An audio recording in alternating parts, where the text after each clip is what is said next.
Old Granny Fox Investigates. Adventures of Prickly Porky, Chapter 15. Investigate. It's a great big word, but its meaning is very simple.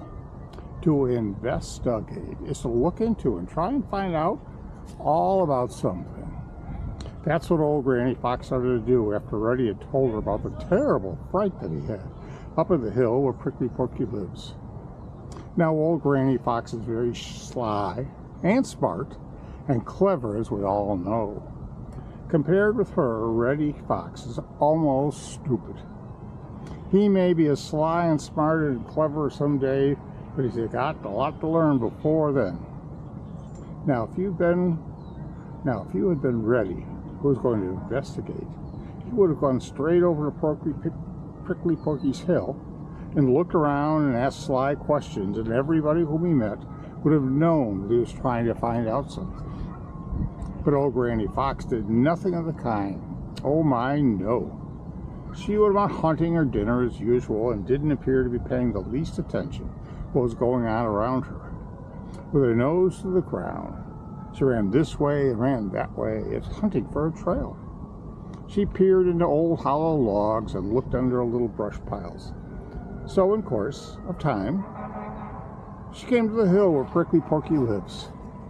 Now Reddy had told Granny that the terrible creature that had frightened him so had rolled down the hill at him, for he was at the bottom. Granny heard that same thing had happened to Peter Rabbit and Unc' Billy Possum. So instead of coming to the hill along the hollow at the bottom, she came to it from the other way.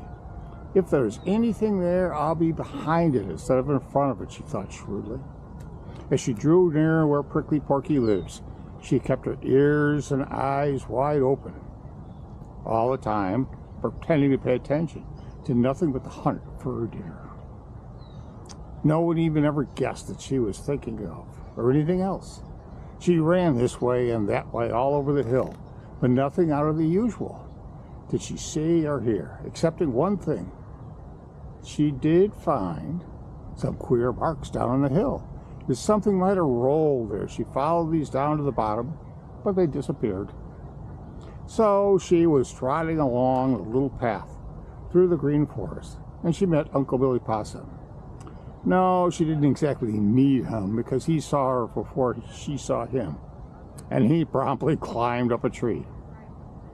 I suppose you heard about the terrible creature that scared Reddy almost out of his wits earlier this morning, said Uncle Billy. Granny stopped and looked up. It doesn't take much to scare the young and innocent, Mr. Possum, she replied, and I don't believe I've heard it all. It's just been haunting all over the hill. I just been hunting all over the hill where Prickly Porky lives, and I couldn't find so much as a wood mouse for dinner. Do you believe such a foolish tale, Mr. Possum? Now Uncle Billy coughed behind one hand. Yes, Mrs. Fox, I confess I done have to believe it, he replied. Y'all see, I done seen that thing my own self, and I just naturally has to believe my own eyes. Huh? I'd like to see it. Maybe I could believe it then, said Granny Fox. The only time to see it is just at sunup, he replied. Uncle Billy, anybody that comes along that hollow at the foot of Bear Porky's hill at sunup is likely to never to forget it. I wouldn't do it again. No, sir. Once is enough for you, Uncle Billy. Huh, snorted Granny and trotted on. Uncle Billy watched her out of sight and grinned broadly. I sure as Brer Sun gets up tomorrow, old Granny Fox will be here. He chuckled. I might get word of Brer Porky and Brer Skunk and Brer Rabbit too. End of chapter 15. God is great all the time. All the time. God is great.